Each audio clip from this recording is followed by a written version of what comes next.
Does Buddhism hold the secret to overcoming suffering? Part 1. The reality of suffering. Is life inherently painful? It's a question many of us have asked in moments of loss, frustration, or despair. Whether it's the sharp sting of physical pain, the sorrow of losing a loved one, or the subtle unease that lingers even when everything seems fine. Suffering appears to be an inescapable part of human experience. But what if I told you that suffering, or dukkha, as it's known in Buddhism, isn't just a random misfortune? It's an integral part of the human condition, and understanding it can open the door to freedom. At first glance, this might sound pessimistic. After all, who wants to focus on suffering? But the beauty of Buddhism is that it doesn't leave us stuck in this painful reality. Instead, it offers a path to liberation, a way to transcend the cycles of dissatisfaction that we all inevitably face. And this journey begins with an understanding of what dukkha really is. Part 2. What is dukkha? In the teachings of Buddhism, the term dukkha is often translated as suffering. But this translation doesn't capture the full spectrum of its meaning. Dukkha goes far beyond just physical pain or the obvious forms of suffering such as loss or illness. It encompasses a profound dissatisfaction, a sense of discontentment that is woven into the very nature of our existence. It is the inherent unease that underpins all human experiences. The deeper meaning of dukkha. Dukkha is not just about the major painful moments in our lives. It is subtle and pervasive, running beneath our awareness even in times of joy and success. It is a background hum, a faint but persistent feeling that things are never quite as they should be. That something is always missing. It is the realization that no matter how much we accomplish, no matter how many possessions we acquire, there is still something that eludes us, a deeper fulfillment that seems to remain just out of reach. Even when we experience moments of true happiness, dukkha lurks, the thrill of a new achievement, the joy of being with loved ones, or the fleeting pleasure of material gains all fade away eventually. No matter how full our lives may feel at certain points, they always leave us feeling as though there is something we are seeking that is still unattainable. The nature of dukkha, therefore, isn't always about intense pain but about an ongoing dissatisfaction that can pervade our existence.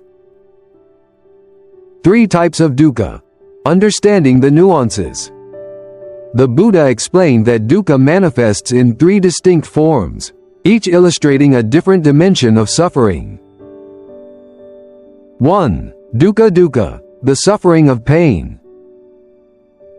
This is the most direct and obvious form of suffering, encompassing physical pain and emotional distress. It is the suffering that arises from things like illness, aging, and the ultimate experience of death. Everyone can relate to this form of dukkha. It's the stubbed toe, the headache, the grief we feel when someone we love dies. These experiences are universally understood and often the first things that come to mind when we think about suffering. But even in this type of suffering, there is a deeper lesson. Pain, both physical and emotional, can serve as a reminder of our impermanence and the fragile nature of life. It shows us that everything, our bodies, our relationships, our possessions, is subject to change and decay. While unpleasant, this suffering can serve as an awakening, an invitation to reflect on the transient nature of existence and the futility of clinging to what is inevitably fleeting. 2. Viparinama dukkha, the suffering of change. This form of suffering is subtler, yet equally powerful. It arises from the inevitable truth that everything changes. We are often drawn to the transient pleasures of life, an exciting vacation, a fulfilling relationship, or a beautiful moment in nature. Yet, as much as we savor these moments, we know they are temporary. The vacation ends, relationships evolve or fade, and the sunset slips away. The very nature of change brings a bittersweet quality to all experiences. What was once new and exciting eventually becomes ordinary or disappears. The human mind has a tendency to attach to these transient pleasures, seeking to hold on to them. But as we know, nothing stays the same forever, and the inability to hold on to these experiences leads to a kind of subtle suffering. Viparinama dukkha is the pain we feel when something beautiful is gone. And this suffering is particularly prevalent in modern life, where people continuously seek out new experiences, only to find that they too will eventually fade. 3. Sankhara dukkha, the suffering of existence. Perhaps the most elusive of the three forms of dukkha is sankhara dukkha, the suffering that arises simply from the nature of existence itself.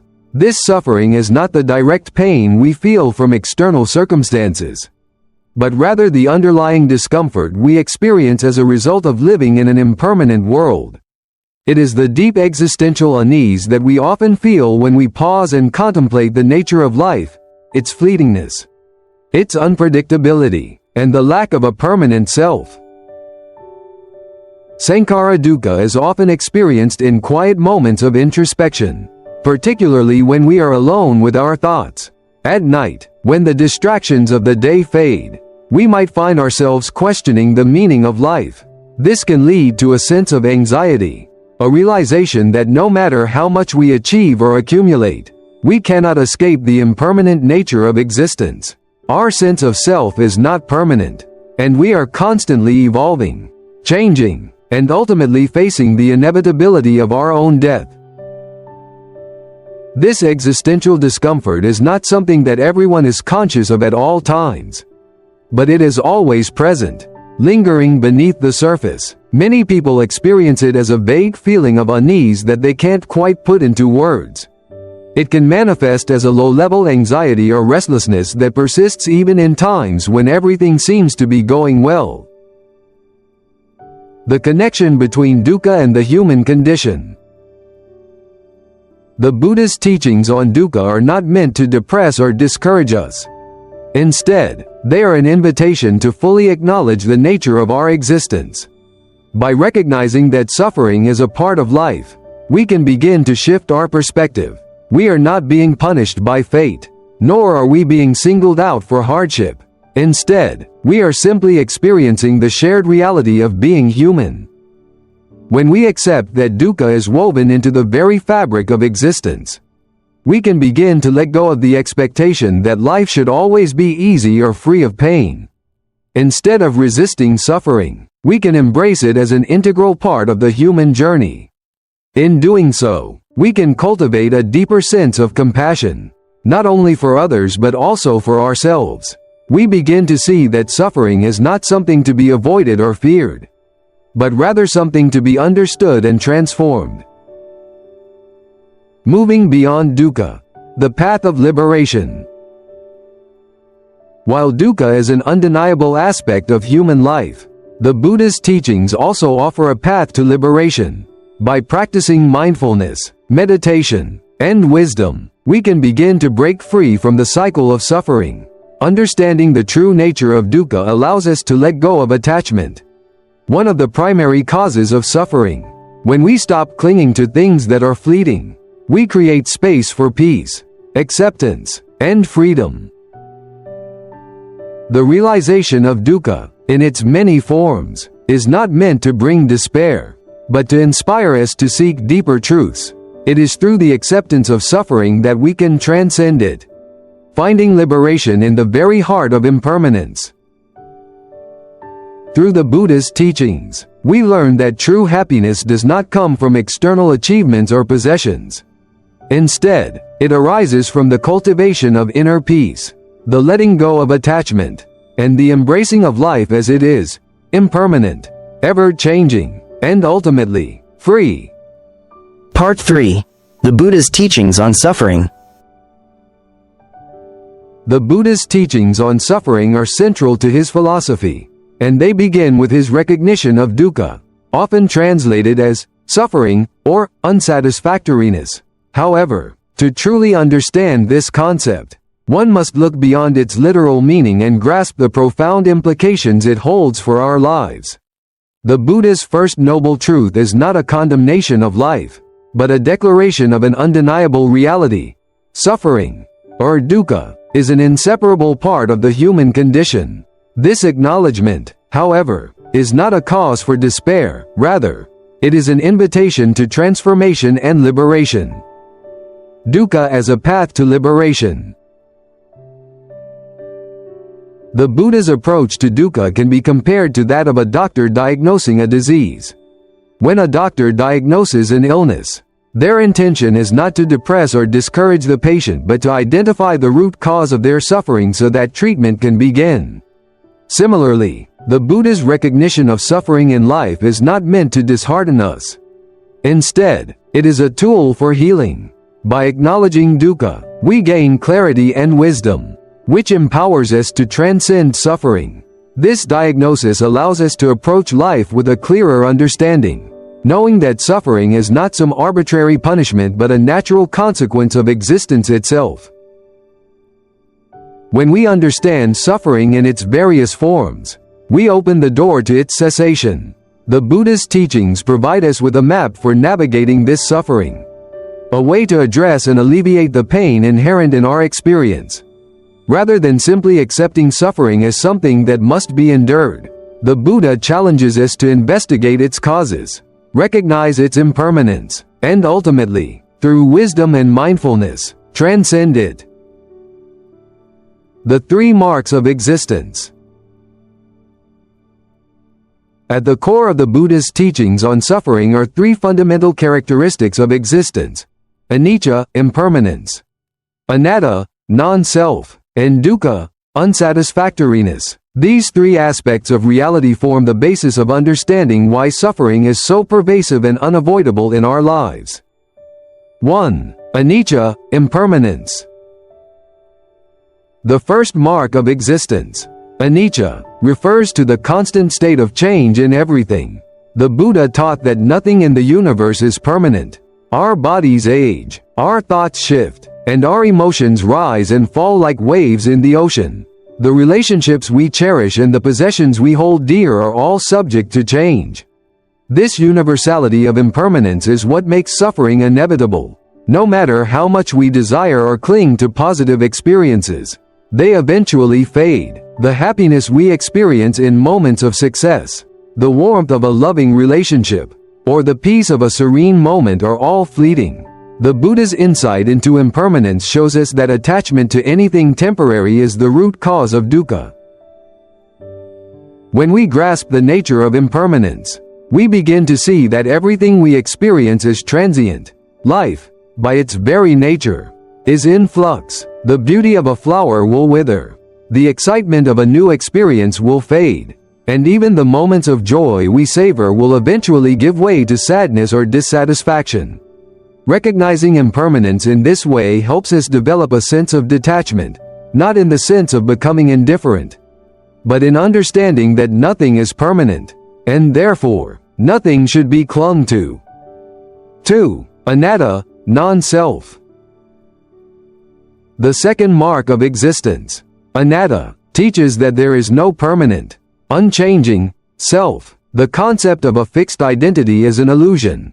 What we refer to as I, or me, is a collection of constantly changing processes, including our thoughts, emotions, and bodily sensations. In the Buddhist view, the self is not a static entity but a dynamic process shaped by external conditions and internal experiences. Our sense of self is often the source of much of our suffering. We become attached to the idea that we are a particular kind of person, a specific identity, and this attachment causes us to resist change. We try to hold on to a sense of permanence in our identities. But when circumstances change, we feel disoriented or lost. This is a reflection of the inherent unsatisfactoriness of the concept of self. We cannot find lasting fulfillment in clinging to a false sense of permanence in our identities because that self is not truly fixed. It is fluid and transient. The more tightly we grip onto this false sense of self, the more we increase our suffering. By understanding anatta, we are encouraged to release the illusion of a permanent self and embrace the fluid nature of existence. This doesn't mean abandoning our individuality, but rather recognizing that our true nature is beyond fixed concepts and labels. Our suffering is often rooted in our attachments to identity, whether it be social roles, personal achievements, or physical appearance. Through mindfulness and insight, we can recognize the impermanence of the self and ease the grip of attachment that creates dukkha.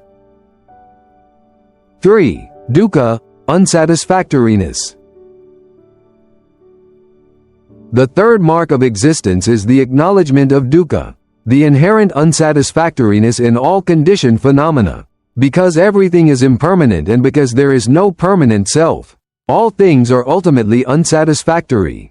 We might experience moments of pleasure, success, and happiness, but these experiences are inevitably followed by dissatisfaction, loss, or disappointment. This dissatisfaction is not limited to moments of obvious suffering but is present even in our best moments.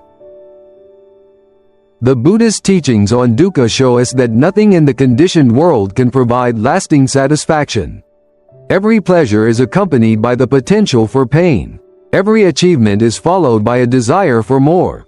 And every relationship is subject to change. Even the most precious experiences cannot offer lasting peace because they are all conditioned by the law of impermanence. Dukkha and the path to freedom. The recognition of dukkha and its relationship to impermanence and non-self is not meant to leave us feeling helpless or despondent. Rather, it is a call to action. The Buddha did not simply offer a diagnosis of the human condition. He provided a path toward its transcendence. Through the practice of the Noble Eightfold Path, we are given practical tools to understand and overcome suffering. This path includes right view, right intention, right speech, right action, right livelihood, right effort, right mindfulness, and right concentration. By developing wisdom, ethical conduct, and mental discipline, we can cultivate a deeper understanding of impermanence, non-self, and unsatisfactoriness. Through meditation and mindfulness practices, we can learn to let go of our attachments and cravings, which are the root causes of suffering. As we progress on the path, we begin to experience a shift in perspective. Suffering no longer defines our existence. Instead, we move toward a state of liberation, characterized by peace, compassion, and equanimity. Transcending dukkha. The Buddhist teachings on suffering offer profound insight into the nature of human existence.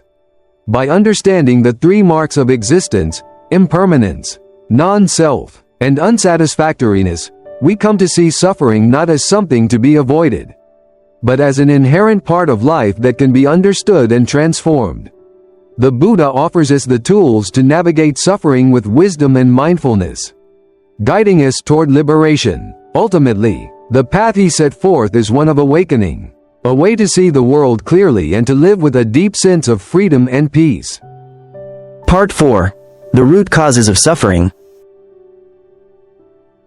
The Buddhist teachings on suffering not only acknowledge its existence but also point to its root causes. While dukkha is an inevitable part of life, the Buddha identified specific factors that give rise to it: cravings, or tanha. Tanha is often translated as desire or craving, and it represents the unrelenting urge to grasp onto things, to hold on to fleeting pleasures, to shape an identity, and to escape from discomfort. It's not the desire itself that causes suffering, but the attachment to it. This attachment creates a cycle of craving and aversion that keeps us trapped in a perpetual state of dissatisfaction. To truly understand the causes of suffering, we must explore the different forms of craving and how they manifest in our lives. The Buddha identified three primary forms of craving: craving for sensual pleasures, craving for existence, and craving for non-existence. These cravings are further fueled by the three poisons: lobha, greed; dosa, hatred; and moha, delusion, which cloud our minds and distort our understanding of reality. 1. Craving for sensual pleasures. The first form of craving for sensual pleasures, is the desire for pleasurable experiences through our senses. We seek out physical and emotional gratification, whether it's the taste of delicious food, the beauty of nature, or the satisfaction of material success. In modern life, this craving often takes the form of a constant pursuit of entertainment, social validation, or the acquisition of goods and experiences. These are all fleeting sources of happiness, offering only temporary satisfaction. When we experience pleasure, we may feel a momentary sense of fulfillment, but this sense of contentment is always short-lived. As the pleasure fades, we crave more, hoping that the next experience will bring us lasting happiness. However, because sensual pleasures are impermanent, we are left in a continuous cycle of desire and disappointment. This craving leads to a state of dissatisfaction, as we become attached to the fleeting moments of pleasure, failing to recognize their transitory nature. The Buddhist teachings on sensual craving urge us to reflect on our desires and how they perpetuate our suffering. Sensual pleasures themselves are not inherently bad or wrong. The issue arises when we become attached to them, seeking lasting happiness in experiences that are, by their very nature, impermanent. By practicing mindfulness and awareness, we can learn to experience pleasure without clinging to it, appreciating it for what it is, temporary and part of the ever-changing nature of existence. 2. Craving for existence. The second form of craving for existence, arises from our desire for permanence and stability. We yearn for an unchanging identity, success, and recognition. We seek validation from others, hoping that our achievements and social status will give us a sense of security and worth. This craving can take many forms: desire for wealth, power, fame, or even simply the desire to be seen and acknowledged. At the heart of craving for existence is the illusion of a permanent self. We often believe that there is a fixed, unchanging me that persists through time. This belief creates an intense fear of losing this identity. As we attach ourselves to this illusion, we seek to solidify our existence through external validation and achievement. However, this craving is rooted in delusion. As the self is not permanent, it is an ever-changing collection of thoughts, emotions, and experiences. The Buddha teaches us that the desire for permanence is a fundamental cause of suffering. We cannot control the circumstances of our lives, nor can we hold on to an unchanging identity. Our bodies age, relationships change, and circumstances shift. When we resist this impermanence and cling to our desire for a solid, unchanging self, we create the conditions for suffering. To transcend this craving, we must recognize the fluid nature of our identity and embrace the fact that we are constantly evolving. By letting go of the need for permanence, we can experience greater peace and freedom. 3. Craving for non-existence. The third form of craving for non-existence, is perhaps the most paradoxical. It arises from the desire to escape pain, suffering, or dissatisfaction altogether. In extreme cases, it can manifest as the wish for death or the desire to numb ourselves to the realities of life. This craving is a response to the unbearable nature of suffering, the belief that if we could simply cease to exist, we would be free from pain. While this craving may seem like a form of liberation, it is ultimately a manifestation of despair. The desire for non-existence is rooted in the inability to cope with the challenges of life and the pain of living. In some cases, it may lead to self-destructive behaviors or a retreat from life's difficulties. This craving is also linked to the desire to avoid discomfort or unpleasant emotions, which leads to further suffering when we resist the natural ebb and flow of life. The Buddha recognized the craving for non-existence as a dangerous form of attachment. Instead of seeking to escape from life or deny our pain, we are encouraged to face suffering directly and transform it through mindfulness and wisdom. True liberation does not come from avoiding suffering but from understanding its nature and learning to respond to it with equanimity and compassion. The three poisons: lobha, dosa, and moha. These three forms of craving, sensual pleasure, existence, and non-existence, are all fueled by the three poisons: lobha, greed; dosa, hatred; and moha, delusion. These mental states cloud our perception of reality and lead us to act in ways that perpetuate our suffering. Lobha, greed, arises when we crave more possessions, more power, more status. It is a constant dissatisfaction with what we have, leading us to chase after external things in the hope that they will bring us fulfillment. However, this craving only increases our sense of emptiness, as we can never truly satisfy our desires. Dosa, hatred, is the opposite of greed. It arises when we are repulsed by something or someone, and we react with anger, resentment, or aversion. This mental state keeps us stuck in conflict and division, preventing us from finding peace and harmony. Moha, delusion, is the most subtle of the poisons. It is the ignorance or misunderstanding of the true nature of existence. Moha leads us to believe in a permanent self, in the permanence of external things, and in the illusion that we can control life. This delusion is the root of all suffering because it prevents us from seeing reality as it truly is. Together, the three poisons create a cycle of craving, aversion, and delusion that keeps us trapped in suffering. The Buddhist teachings encourage us to recognize these poisons within ourselves and work to transform them through mindfulness, meditation, and wisdom. Overcoming the root causes of suffering. To overcome the root causes of suffering, we must understand and uproot the cravings and poisons that drive our attachment and aversion. The Buddha offers the path of right understanding, recognizing the impermanent nature of all things, the absence of a permanent self, and the truth of dukkha.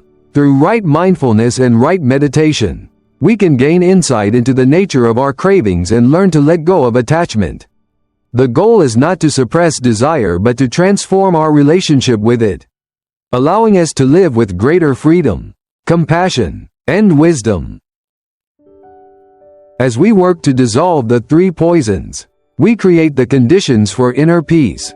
We stop chasing fleeting pleasures, seeking permanence, or fleeing from discomfort. Instead, we embrace the present moment, cultivating an open heart and a mind free from delusion.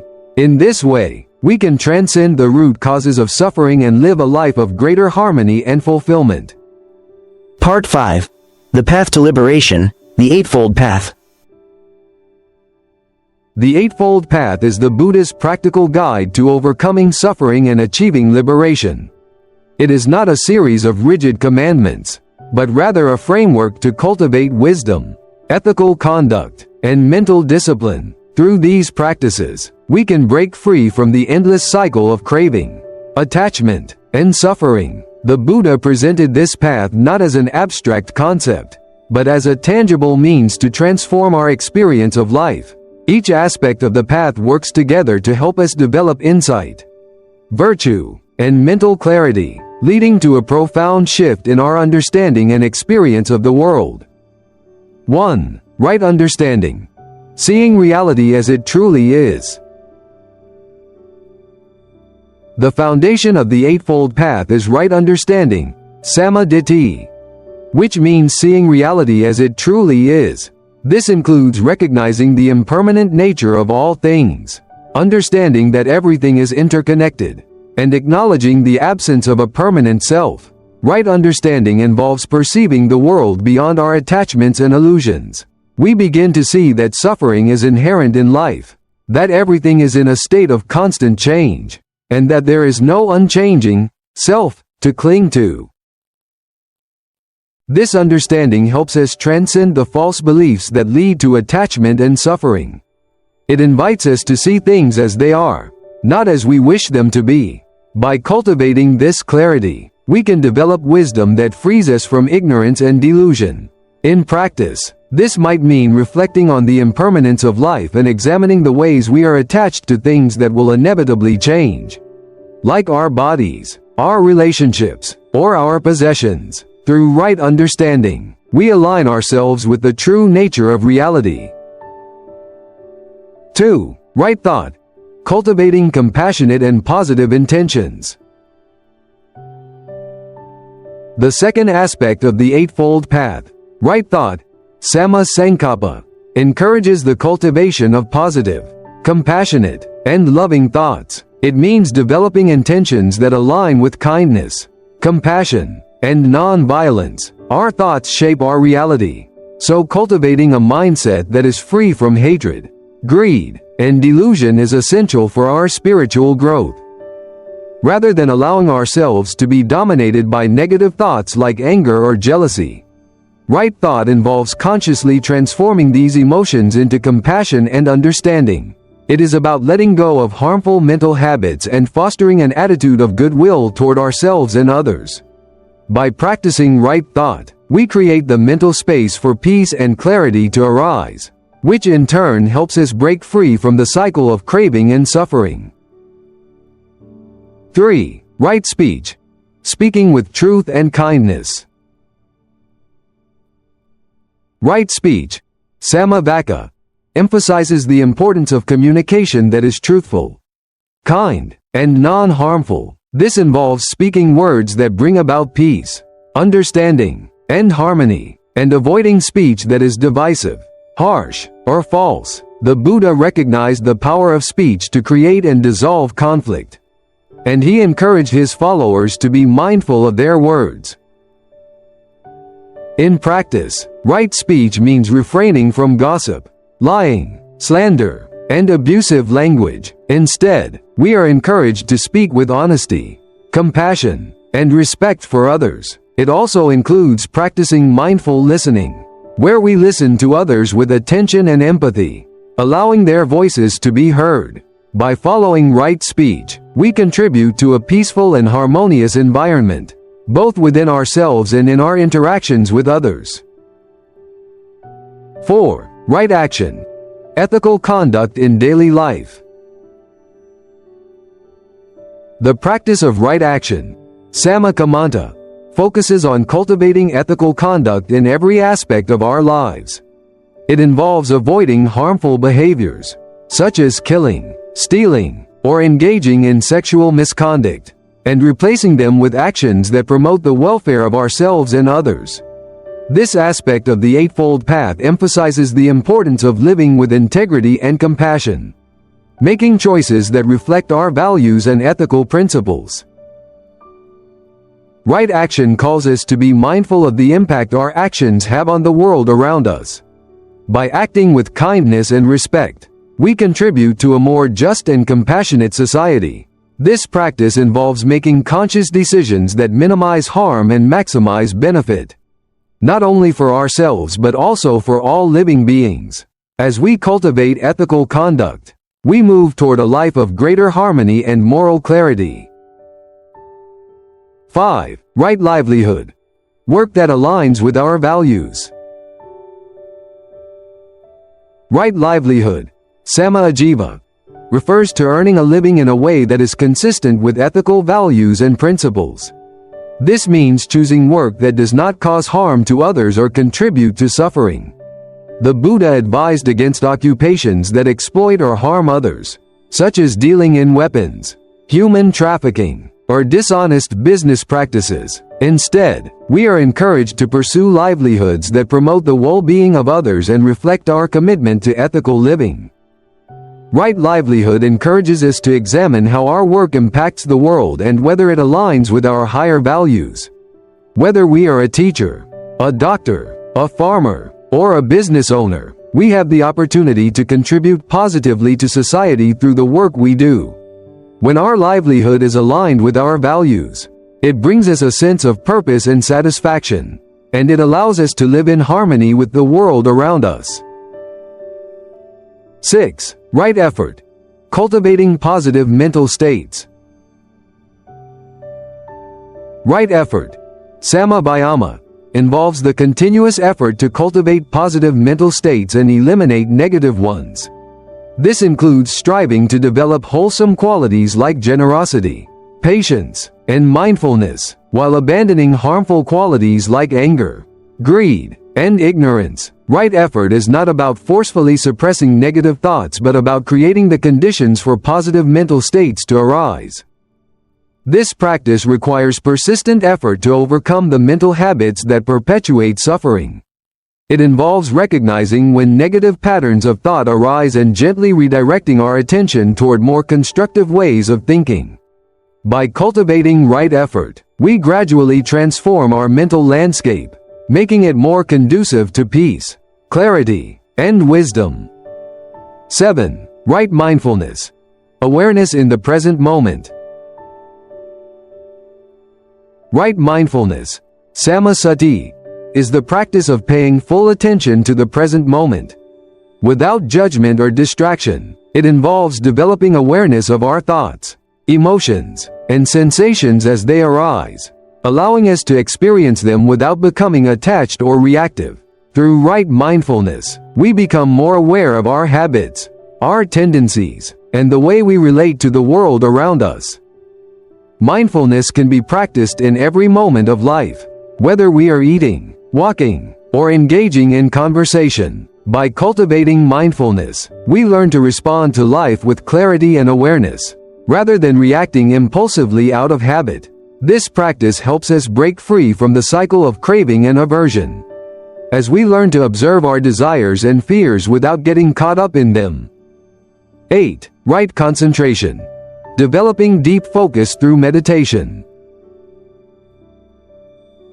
The final aspect of the Eightfold Path, right concentration, samma-samadhi, is the practice of developing deep mental focus and clarity through meditation.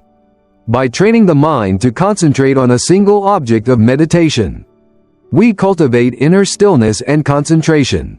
This practice allows us to see the true nature of our thoughts, emotions, and perceptions, leading to profound insight and wisdom. Right concentration involves cultivating a focused mind that is free from distractions, allowing us to gain clarity and insight into the impermanent and interconnected nature of all things.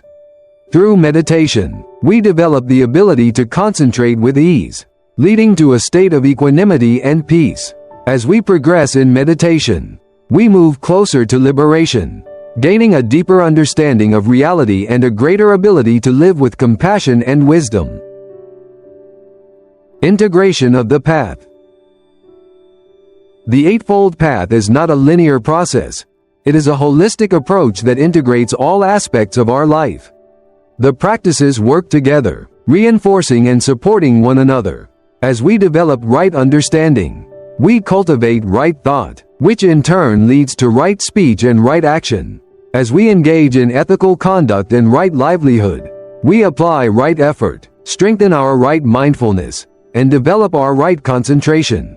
Each part of the path is interdependent, and together they lead us toward a life of wisdom, compassion, and liberation from suffering.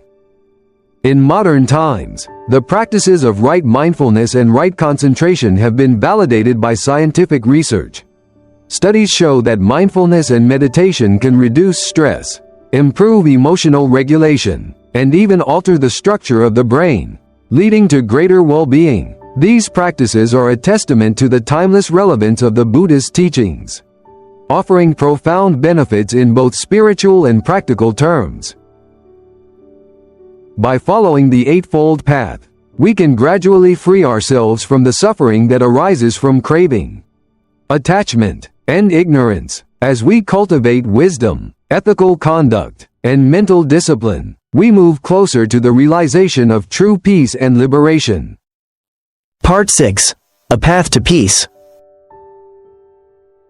While life, from a Buddhist perspective, is inherently filled with dukkha, the presence of impermanence, the illusion of self, and unsatisfactoriness, this doesn't mean that we are doomed to a life of endless pain and suffering. On the contrary, the Buddha's teachings offer a path out of suffering, a way to transcend the inherent dissatisfaction that life brings.